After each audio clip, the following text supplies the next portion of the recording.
ಬಡ್ಡಿ ಮಗನ ಈ ನಡುವೆ ಹೆಂಗಪ್ಪ ಅಂತಂದರೆ ತುಂಬ ಜನ ಹೆಂಗೆ ಅಂತಂದರೆ ಉಂಡೆ ಕೋಳಿ ತಗೊಳ್ಳೋದು. ಉಂಡೆ ಕೋಳಿಗಳು ಅಂತಂದರೆ ಯಾವ ಥರ ಅಂದರೆ, ಈಗ ಕೆಲವರು ನನಗೆ ಕಮೆಂಟ್ ಮಾಡಿ ಕೇಳೋದು, ಅಣ್ಣ ಉಂಡೆ ಕೋಳಿಗಳು ಕೊಡ್ತಾರಲ್ಲ ಆ ಥರ ತಗೊಳ್ಳೋದು ಲಾಸಾ ಇಲ್ಲ ಆದಾಯ ಆಯಿತಾ ಅಂದರೆ ಇವಾಗ ನಿಮಗೆ ಲಾಸ್ ಆಗುತ್ತಾ ಈ ಥರ ತಗೊಳ್ಳೋದು ಅಂತ ತುಂಬ ಜನ ಕೇಳ್ತಾನಿದ್ದೀರಾ.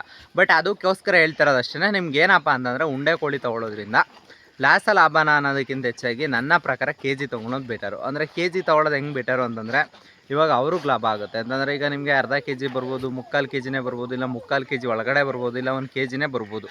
ಈಗ ಒಂದು ಥಿಂಗ್ಸ್ ನಿಮ್ಗೆ ಇಟ್ಕೊಳ್ಳೋದು ಅಂತಂದರೆ, ಈಗ 1 ಕೆ ಜಿಗೆ 500 ರೂಪಾಯಿ ಕೊಡ್ತೀವಿ ಅಂತಂದಾಗ, ನೀವು ಉಂಡೆ ಕೋಳಿಗೆ ಏನಾದರೂ ಇವಾಗ ಮಾತಾಡ್ತೀವಿ ಅಂದಾಗ ಈಗ 500 ರೂಪಾಯಿಗಿಂತ 1 ಕೆ ಜಿ ಮೇಲ್ಗಡೆ ಬರ್ಬೋದು, ಇಲ್ಲ 1 ಕೆ ಜಿ ಒಳಗಡೆ ಬರ್ಬೋದು. ಈಗ 500 ರೂಪಾಯಿ ಕೊಡ್ತು ಅಂತಂದರೆ ನಿಮಗೇನೋ ಒಂದು ಸೈಡ್ ಸರಿ ಅನಿಸುತ್ತೆ, ಇನ್ನೊಂದು ಸೈಡ್ ಏನಂತ ಅನ್ಸಿದ್ರೆ ಅವರು ಕೊಡೋರ್ಗೂ ಒಂದು ಕಡೆ ಬೇಜಾರಾಗಿರುತ್ತೆ. ಬಟ್ ಆದರೆ ಕೆ ಜಿ ಲೆಕ್ಕದಲ್ಲಿ ಬೆಟರು. ಅಂದರೆ ಇನ್ನು ನಮ್ಮ ಕಡೆ ರೈಟ್ ಹೆಂಗಿದೆ ಬ್ರೋ, ಕೋಳಿಗಳ ರೈಟು ಯಾವ ಥರ ಅಂದರೆ ಇವತ್ತಿನ ಫೀಡ್ ಕಾಸ್ಟು ಎಲ್ಲ ಜಾಸ್ತಿ ಆಗಿದ್ರು ಕೂಡ ನಾವು ಅವತ್ತೇನು ರೈಟ್ ಕೊಡ್ತಿದ್ದೋ 500 ರೂಪಾಯಿ, ಅದೇ ರೈಟಲ್ಲೇ ಇವತ್ತು ಕೊಡ್ತಾ ಇರೋದು. ಅಂದರೆ 500 ರೂಪಾಯಿ ಮೇಲ್ಗಡೆ ನಾವು ಯಾವುದೇ ವರ್ತ್ ಜಾಸ್ತಿ ಕೊಡ್ತಿಲ್ಲ. ಬಟ್ ನಿಮ್ಗೆ ಯಾಕೆ ಕೊಡ್ತಾಯಿದ್ದೀರಾ ನನಗೆ ಗೊತ್ತಿಲ್ಲ. ಅಂದರೆ ನೀವು ಯಾವ ಥರ ಕೊಡ್ತಾಯಿದ್ದೀರಾ ಅಂತ ಕಮೆಂಟ್ ಮಾಡಿ. ನಿಮ್ಮ ಕಡೆ ಉಂಡೆ ಕೋಳಿಗಳು ಕೊಡ್ತೀರಾ, ಇಲ್ಲ ಅಂತಂದರೆ ಮಾಮೂಲಿ ಈಗ ಕೆ ಜಿ ಲೆಕ್ಕದಲ್ಲಿ ಕೊಡ್ತೀರಾ, ಇದನ್ನು ಕಮೆಂಟ್ ಮಾಡಿ. ಬಟ್ ಆಮೇಲೆ ಇನ್ನೊಂದು ಏನಪ್ಪ ಅಂತಂದರೆ, ಕಮೆಂಟಲ್ಲಿ ಮೆಸೇಜ್ ಬರ್ತಿಲ್ಲ, ಮತ್ತು ಕಮೆಂಟಿಗೆ ರಿಪ್ಲೈ ಬರ್ತಿಲ್ಲ, ಮೆಸೇಜ್ಗೂ ರಿಪ್ಲೈ ಬರ್ತಿಲ್ಲ, ಮತ್ತು ಈ ಥರದ್ದೆಲ್ಲ ತುಂಬ ಜನ ಕೇಳ್ತಾಯಿದ್ರಿ. ಸಾಧ್ಯವಾದಷ್ಟು ಇಷ್ಟು ದಿನ ಕೆಲಸ ಜಾಸ್ತಿ ಇರ್ತಿತ್ತು. ಬಟ್ ಇವಾಗ ಒಂದಷ್ಟು ನಮ್ಮ ಇದನ್ನು ಅಂತಂದರೆ ನಮ್ಮ ಕೆಲಸಗಳನ್ನ ಒಂದು ಸ್ವಲ್ಪ ಬೇಗ ಮುಗಿಸ್ಕೊಂಡು ಪ್ರತಿಯೊಂದಕ್ಕೂ ರಿಪ್ಲೈ ಕೊಡೋಣ ಅಂತ ಹೇಳ್ತಾ, ನಿಮ್ಗೆ ಏನೇ ಇದ್ರೂ, ನಿಮ್ಗೆ ಏನೇ ಬೇಕಾಗಿದ್ರೂ ಕೂಡ ಕಮೆಂಟ್ ಮಾಡಿ. ಬಟ್ ಅದರಲ್ಲಿ ಸಾಧ್ಯ ಆದಷ್ಟು ವೀಡಿಯೋನೂ ಮಾಡ್ತೀವಿ. ಆಗಿಲ್ಲ ಅಂತಂದಷ್ಟು ನಿಮಗೆ ಅದರಲ್ಲೇ ರಿಪ್ಲೈ ಕೊಟ್ಟು ಏನೇನು ಮಾಡಬೇಕು ಏನೇನು ಬಿಡಬೇಕು ಅದೆಲ್ಲ ಹೇಳ್ತೀವಿ. ನಿಮ್ಗೆ ಏನೇ ಮಾಹಿತಿ ಬೇಕು ಅಂತಂದರೂ ಕೆಳಗಡೆ ಕಮೆಂಟ್ ಮಾಡಿ.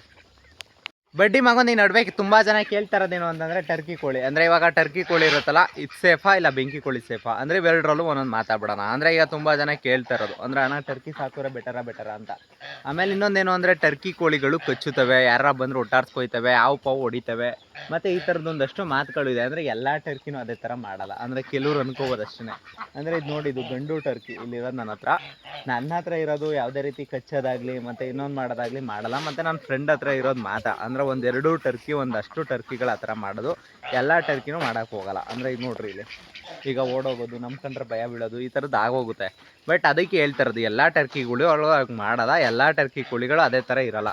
ಈಗ ಅದ್ರ ಬದಲು ನೀವು ಬೆಂಕಿ ಕೋಳಿ ಯಾಕೆ ಸಾಕಬೇಕು, ಟರ್ಕಿ ಕೋಳಿ ಯಾಕೆ ಸಾಕಂಗಿಲ್ಲ ಅಂತ ಹೇಳ್ತೀನಿ ನೋಡ್ರಿ. ಈಗ ಈ ಟರ್ಕಿ ಕೋಳಿಗಳಿಗೆ ಅಂದರೆ ಇಲ್ಲಿ ಐತೆ ನೋಡಿ, ಇದೊಂದು ಟರ್ಕಿ ಕೋಳಿ ಮರಿ ತಂದು ಬಿಟ್ಕೊಂಡಿರೋದು. ಇದಕ್ಕೆ ಆಲ್ರೆಡಿ 5 ರಿಂದ 6 ಸಲ ಅಂತಂದರೆ ರೋಗ ಬಂದಿರೋದು. 5 ರಿಂದ 6 ಸಲ ಯಾವ ಥರ ರೋಗ ಬರೋದು ಅಂತಂದರೆ, ಕಣ್ಣು ಹತ್ರ ನೀರು ತುಂಬ್ಕೊಳ್ಳೋದು, ಮತ್ತು ಕಣ್ಣು ಹತ್ರ ಜೂಗ್ಡಿಸೋದು, ಮತ್ತು ಕಣ್ಣು ಹತ್ರ ಏನು ಅಂತಂದರೆ ಸೇತ್ಕೊಂಡು ನಿಂತ್ಕೊಳ್ಳೋದು, ಮೊಕ್ಕ ಎಲ್ಲ ಊದ್ಕೊಳ್ಳೋಂಗಾಗೋದು. ಇದೆಲ್ಲ ಕ್ಯೂರ್ ಆಗಿ ಕೊನೆಗೆ ಫೈನಲಾಗಿ ಇವಾಗ ಟೆಟ್ರಾಸೈಕ್ಲಿನ್ ಇಂಜೆಕ್ಷನ್ ಮಾಡಿದ್ಮೇಲೆ ಉಳ್ಕೊಂಡಿರೋದು. ಅಲ್ಲಿವರೆಗೂ ಉಳ್ಕೊಂಡಿರಲಿಲ್ಲ. ಅದೇ ಪಾರ್ಟ್ ಅಂತಂದರೆ ಇವಾಗ ಅದೇ ಪಾರ್ಟ್ನ ಇಲ್ಲಿ ಬೆಂಕಿ ಕೋಳಿ ತೋರಿಸ್ತೀನಿ ನೋಡಿ. ಅಂತಂದರೆ ಈ ಬೆಂಕಿ ಕೋಳಿ ಮರಿಗಳು 6 ಕಾರು ಕೂಡ ಒಂದು ಪ್ರಾಬ್ಲಮ್ ಆಗದಂತೆ ಹೆಂಗೆ ಒಡ್ಡಾಡ್ಕೊಂಡಿದ್ದಾವೆ ನೋಡಿ, ಕಾಣಿಸ್ತಲ್ಲಿ 6 ಕಾರು ಹೋಗ್ತಿದೆಯಲ್ಲ, 6 ಕಾರು ಕೂಡ ಬದಿಕೊಂಡಿರುವಂಥದ್ದು. ಅದಕ್ಕೆ ಹೇಳ್ತಾ ಇರೋದು, ಟರ್ಕಿ ಕೋಳಿ ಬದಲು ಬೆಂಕಿ ಕೋಳಿಗಳು ಸಾಕಲಿ. ಆಮೇಲೆ ಏನು ಅಂತಂದರೆ, ನಿಮ್ಗೆ ಅದೃಷ್ಟ ಇದ್ದರೆ ಮಾತ್ರ ಬದುಕೋದು. ಅಂತಂದರೆ ಈಗ ನಮ್ಮ ಹತ್ರ ಕೋಳಿಗಳು ಇದೆಲ್ಲ ಇರುತ್ತೆ. ಅಂದರೆ ತುಂಬ ಜನ ಹೇಳ್ಕೊಬೋದು, ಅಣ್ಣ ಟರ್ಕಿ ಕೋಳಿಯಿಂದ ರೋಗ ಬರಲ್ಲ ಸುಮ್ಮನಿರೋಣ ಹಂಗೆ ಹಿಂಗೆ ಅಂತ. ಬಟ್ ಆದರೆ ಬಂದೇ ಬರುತ್ತೆ. ಈಗ ಬೆಂಕಿ ಕೋಳಿಗಳಿಗೆ ಯಾಕೆ ಬರಲ್ಲ, ಎಂತಕ್ಕೆ ಬರಲ್ಲ ಅಂತಲೂ ನಂಗೆ ಗೊತ್ತಿಲ್ಲ. ಬಟ್ ಆದರೆ ಟರ್ಕಿ ಕೋಳಿಗಳಿಗೆ ಬರುವಷ್ಟು ರೋಗ ಬೆಂಕಿ ಕೋಳಿಗೆ ಬರಲ್ಲ. ಬಡ್ಡಿ ಮಗನ ಈ ನಡುವೆ ಇನ್ನೊಂದೇನಪ್ಪ ಅಂತಂದರೆ, ನಾಟಿ ಕೋಳಿಗಳಲ್ಲಿ ಕಲರ್ಸು ಅಂದರೆ ಕೋಳಿಗಳನ್ನ ಕಲ್ಲರಲ್ಲಿ ಹುಡ್ಕೋದು, ಮತ್ತು ಕಾಲು ತುಂಡ ಹುಡ್ಕೋದು, ಮತ್ತು ಈ ಥರದ್ದೊಂದಷ್ಟು ನಮ್ಮ ಜನ ಮಾಡುವಂಥ ಕೆಲಸಗಳು. ಅಂದರೆ ಇವೆಲ್ಲ ಏನು ಯಾವಾಗ ಉಟ್ಕೊಂಡು ಅಂತಂದರೆ ಮುಂದೆ ಯಾವೂ ಇರಲ್ಲ. ಅಂದರೆ ನಾಟಿ ಕೋಳಿಗಳಿದ್ದೋ ಪೂರ್ತಿ ಪ್ಯೂರ್ ನಾಟಿ ಅಂತ ಇರ್ತಿದ್ದೋ, ಆ ತಳಿಗಳನ್ನ ಹಳ್ಳಿಗಳ ಕಡೆ ಫಿಕ್ಸ್ ಮಾಡ್ತಿದ್ರು. ಕೋಳಿ ಕೂಗೋದ್ರಲ್ಲಿ ಮತ್ತು ಸೌಂಡಲ್ಲಿ ಈ ಥರದ್ರಲ್ಲೇ ಗೊತ್ತಾಗೋಯ್ತಿತ್ತು, ಮಾಡ್ತಿದ್ರು. ಬಟ್ ಇವಾಗೇನು ಅಂತಂದರೆ 1 ಇಂಚು ಕಾಲಿರ್ಬೇಕಂತೆ. ಆಮೇಲೆ ಇನ್ನೊಂದೇನು ಅಂತಂದರೆ ಕಲರ್ಸು ಅಂತಂದರೆ ಈಗ ಎಲ್ಲ ಕಲರ್ಸು, ಈಗ ವೈಟ್ ಕೋಳಿ ಐತೆ ಅಲ್ವಾ, ಇದು ವೈಟ್ ಕೋಳಿ ಇದ್ದರೆ ಫಾರಮ್ ಕೋಳಿ ಕ್ರಾಸು ಈ ಥರದ್ದೆಲ್ಲ ಅನ್ಕೋಬೋದು. ಬಟ್ ಅನ್ಕೊಳ್ಳೋಕ್ಕೆ ದುಡ್ಡು ಕೊಡಬೇಕಾಗಿಲ್ಲ. ಬಟ್ ಎಲ್ಲ ಥರದ ಕೋಳಿಗಳು ಪ್ಯೂರ್ ನಾಟಿಲಿ ಬಂದೇ ಬರುತ್ತೆ. ಅಂತಂದರೆ ಈಗ ನಿಮಗೆ ಅನ್ನಿಸ್ಬೋದು, ಅಂದರೆ ಈ ಕಪ್ಪು ಕೋಳಿ ಐತಲ್ಲ, ಇದು ಕಡಕ್ನಾಥ್ ಅಲ್ವಾ ಹಂಗೆ ಹಿಂಗೆ ಅಂತ. ಕಲರ್ಸ್ ಡಿಫ್ರೆನ್ಸ್ ಇದೆ, ಮತ್ತು ನಾಲಿಗೆ ಪೂರ್ತಿ ಕಡಕ್ನಾಥ್ ಆದರೆ ಪೂರ್ತಿ ಬಾಡಿ ಇರುತ್ತೆ.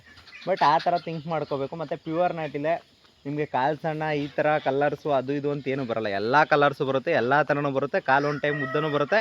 ಅದರಲ್ಲಿ ಮುಂಚೆ ಯಾವ ಥರ ಬ್ರೀಡ್ ಮಾಡುತ್ತೆ, ಮತ್ತು ಕ್ರಾಸ್ ಯಾವ ಥರ ಆಗುತ್ತೆ ತಾಯಿ ಮತ್ತು ಅದ್ರ ಮಧ್ಯೆ ಅದ್ರ ಮೇಲೂ ಡಿಪೆಂಡ್ ಆಗುತ್ತೆ, ಮತ್ತು ಪ್ರತಿಯೊಂದರಲ್ಲೂ ಡಿಪೆಂಡ್ ಆಗುತ್ತೆ. ಕಾಲುದ್ದನೇ ಇರಬೇಕು, ಈ ಥರನೇ ಇರಬೇಕು ಅಂತಲ್ಲ. ಇನ್ನು ಮೈಸೂರು ನಾಟಿಗೆ ತನ್ನದೇ ಆದಂಥ ಇದು ಬೇರೆ ಇರುತ್ತೆ, ಇನ್ನು ಸೋನಾಲಿಗೆ ಬೇರೆ ಥರ ಇರುತ್ತೆ. ಬಟ್ ಪ್ಯೂರ್ ನಾಟಿ ಅಂತ ನೋಡಿದ ತಕ್ಷಣ ರಂಗಲ್ಲಿ ಮತ್ತು ಅದ್ರ ಕಲರ್ಸಲ್ಲಿ ಅದ್ರ ವಾತಾವರಣದಲ್ಲೇ ಗೊತ್ತಾಗುತ್ತೆ, ಅದ್ರ ಬೆಳೆಯೋ ರೀತಿಗಳಲ್ಲೇ. ಆಮೇಲೆ ತುಂಬ ಜನ ಅನ್ಬೋದು ಸಡ್ಡಲ್ಲಿರೋ ಕೋಳಿ ತಗೊಂಡು ಬೈಲಿಗೆ ಬಿಟ್ರೆ ಪ್ಯೂರ್ ನಾಟಿ. ಯಾವುದೇ ಕಾರಣಕ್ಕೂ ಆಗಲ್ಲ, ಯಾಕಂದ್ರಣ ಅದು ಬೈಲಲ್ಲಿರಬೇಕು, ಬೈಲಲ್ಲೇ ಮೇಯ್ಬೇಕು, ಬೈಲಲ್ಲೇ ಬದುಕಬೇಕು. ಆ ಥರದ ಕೋಳಿ ಮಾತ್ರ ಪ್ಯೂರ್ ನಾಟಿ ಅನ್ನಿಸ್ಕೊಳ್ಳೋದು. ಎಲ್ಲ ಕೋಳಿಗಳು ಪ್ಯೂರ್ ನಾಟಿ ಅನ್ನಿಸ್ಕೊಳ್ಳಲ್ಲ. ಮೇವು ಅಂತ ಬಂದರೆ ಕೋಳಿಗಳಿಗೆ ಬಡ್ಡಿ ಮಗನವಕ್ಕೆ ಹೆಂಗೆ ಮೇವು ಹಾಕೋರು ತಿಂತಾ ಇರ್ತಾವೆ. ನಾಟಿ ಕೋಳಿ ಅದು ಇದು ಅಂತ ಸುಮ್ಮನೆ ಕೇಳೋದೇ ಇಲ್ಲ. ನೋಡ್ರಿ ಇಲ್ಲಿ ಪರಂಗಿ ಎಲೆಗಳು ಯಾವ ರೇಂಜು ಮೇಯ್ತಿದಾವೆ ಅಂತ.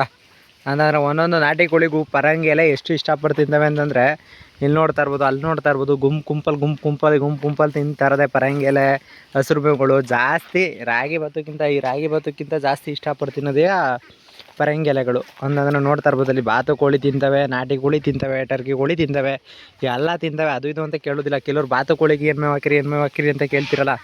ಇಂಥ ಮೇವು ಅಂಥ ಮೇವು ಅಂತ ಏನಿಲ್ಲ. ನೋಡ್ತಾ ಇರ್ಬೋದು ಇಲ್ಲಿ ಎಲ್ಲ ಅಚ್ಚುಕಟ್ಟಾಗಿ ಹೆಂಗೆ ತಿಂತಾಯಿದ್ದಾವೆ ಅಂತ. ನೀವು ಹಾಕೋದು ಇಂಪಾರ್ಟೆಂಟ್ ಅಷ್ಟೇ. ಅದೇ ಬೇಕು ಇದೇ ಬೇಕು ಅಂತ ಕೋಳಿಗಳು ಯಾವತ್ತೂ ಕೇಳೋದಿಲ್ಲ. ಪರ್ಕ ಮೇಯ್ತಾ ಇರ್ತಾವೆ ಅಷ್ಟೇ. ನೀವು ಹಾಕ್ಬೇಕು ಅಷ್ಟೇ. ಈ ಥರ ಅಂದರೆ ಅದಕ್ಕೆ ಪರಂಗಿ ಎಲೆ ಎಲ್ಲ ನೆಟ್ಟಿರೋದು. ಅಲ್ಲಿ ಪರಂಗಿಕಾಯಿ ತಿಂತಾವೆ ನೋಡ್ಕೊಳ್ಳಿ. ಪರಂಗಿ ಎಲೆ, ಪರಂಗಿ ಹಣ್ಣು ಎಲ್ಲ ನಿಂಗೆ ನೀಟಾಗಿ ತಿನ್ಕೋತವೆ.